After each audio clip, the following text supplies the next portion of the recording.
بسم اللہ الرحمن الرحیم۔ شروع کرتا ہوں اللہ کے پاک نام سے جو بڑا مہربان نہایت رحم والا ہے۔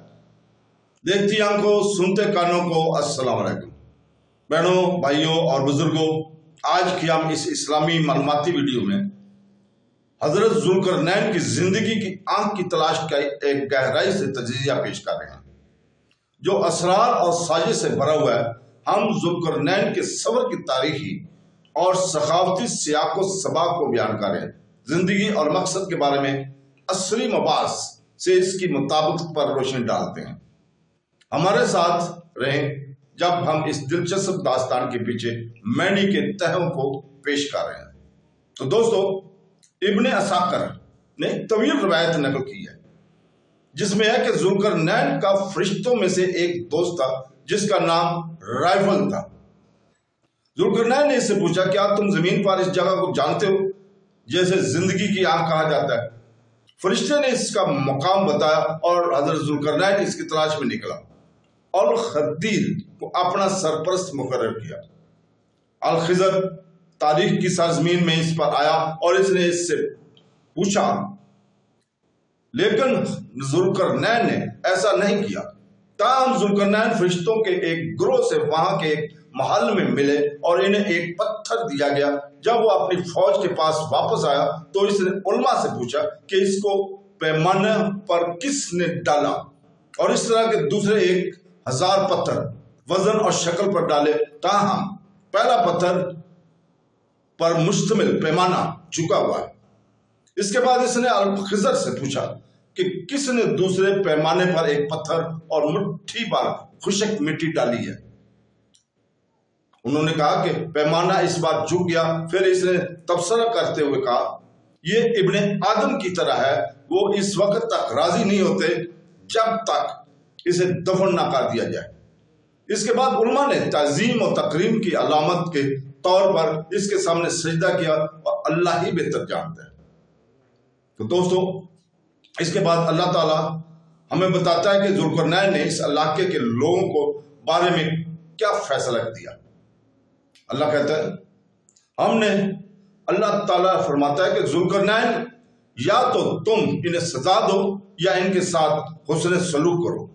آپ نے فرمایا، جو اللہ کی وحدانیت کا منکر ظلم کرے گا ہم اسے سزا دیں گے، پھر اسے اپنے رب کی طرف لوٹایا جائے گا جو اسے سخت عذاب جہنم دے گا۔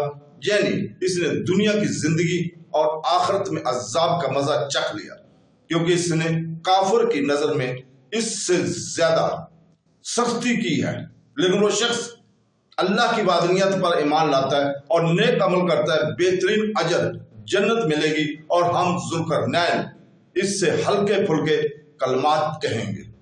جہاں اس نے آخرت کے اجر سے آغاز کیا جو سب سے اہم ہے، اور اس میں احسان کا اضافہ کیا، یعنی عدل اللہ تعالیٰ کا ارشاد ہے کہ پھر اس نے ایک اور راستہ اختیار کیا جو کہ مغرب سے مشرق کی طرف لوٹ کر آیا، سورج نکلنے کی جگہ پر آیا، تو اس نے اسے ایک ایسی قوم پر طلوع ہوتا ہوا پایا جن کے لیے ہم نے سورج سے کوئی پناہ نہیں دی تھی۔ یعنی ان کے پاس دھوپ سے بچانے کے لیے نہ کوئی مکان ہے اور نہ کوئی پناہ گاہ۔ بعض علماء کہتے ہیں وہ سورج کی جلتی شعاؤں سے پناہ کے لیے زمین میں کھودی کی خندقوں کا سہارا لیتے تھے۔ پھر اللہ تعالیٰ فرماتا ہے، ایسا ہی تھا، اور ہم اس ذوالقرنین کے بارے میں سب جانتے ہیں، یعنی اللہ اس کے تمام معاملات کو جانتا ہے۔ وہ اسے محفوظ رکھتا ہے اور اسے اپنے سفر کے دوران مغرب سے مشرق تک اور اس کے برعکس رکھتا ہے۔ عبید بن عمیر، ان کے بیٹے عبداللہ اور دیگر کے بعد روایت ہے کہ ذوالقرنین نے پیدل حج کیا۔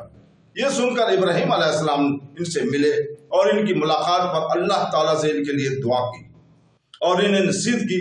یہ بھی کہا گیا کہ آپ کو سواری کے لیے ایک گھوڑا لایا گیا، لیکن آپ نے فرمایا، میں اس سے سرزمین میں گھوڑوں کی پیٹھ پر سوار نہیں ہوں جہاں حضرت ابراہیم علیہ السلام تھے۔ چنانچہ اللہ تعالیٰ نے ان کے لیے بادلوں کو مسخر کر دیا اور ابراہیم علیہ السلام نے انہیں اس کی بشارت دی۔ بادل اسے جہاں چاہتے لے جاتے تھے۔ اللہ تعالیٰ کا ارشاد ہے، پھر اس سے دوسری راہ اختیار کی، یہاں تک کہ جب وہ 2 پہاڑوں کے درمیان پہنچا تو ان دونوں پہاڑوں کے قریب سے پہلے ایک ایسی قوم کو پایا جو ایک لفظ کو بھی کم سمجھتے تھے، یعنی وہ جاہل تھے، کہا جاتا ہے کہ وہ ترک تھے، یا جوج بجوج کے چچا زاد بھائی، تاہم انہوں نے اسے بتایا کہ جوج بجوج نے ان پر ظلم کیا اور ان کی زمین میں فساد برپا کیا۔ انہوں نے اسے خراج تحسین پیش کیا اور وہ ایک رکاوٹ ڈیم بناتا ہے جو ان پر حملہ کرنے سے روکتا ہے، اس لیے وہ خراج لینے سے انکار کر دیا جو انہوں نے پیش کیا تھا۔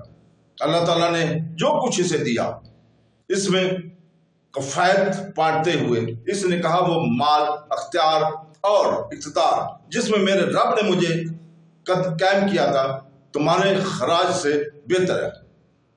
اس کے بعد اس نے ان سے کہا کہ یہ جوج بجوج ان کے درمیان رکاوٹ کھڑی کر سکے۔ دوسرے راستے یا تو وسیع سمندر تھے یا پھر اونچے پہاڑ۔ اس نے اسے لوہے اور پگھلتے ہوئے تانبے سے بنایا۔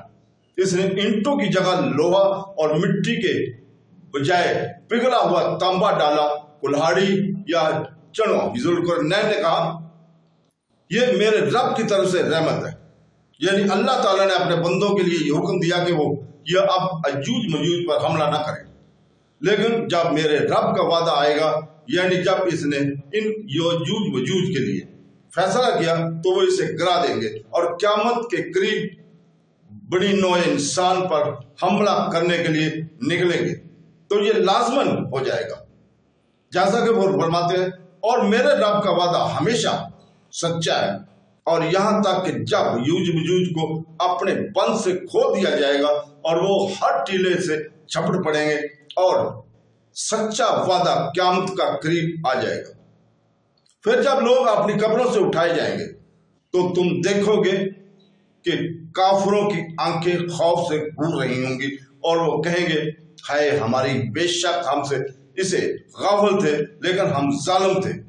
انبیاء سورہ انبیاء کی آیت نمبر 97 اور 96 میں یہ ذکر ہے۔ اللہ تعالیٰ کا ارشاد ہے ہم ان کو چھوڑ دیں گے کہ لہروں کی طرح ایک دوسرے پر اٹھیں گے، یعنی جس دن یاجوج ماجوج نکلیں گے اور سور پھونکا جائے گا ان سب کو اکٹھا کر لیا جائے گا۔ تو دوستو، بہنوں، بھائیوں اور بزرگوں، کل ہم بیان کریں گے کہ محمد باقر مجلسی نے حضرت ذوالقرنین کے بارے میں کیا کہا تھا۔ تو دوستو، کل تک کے لیے اجازت، اللہ حافظ۔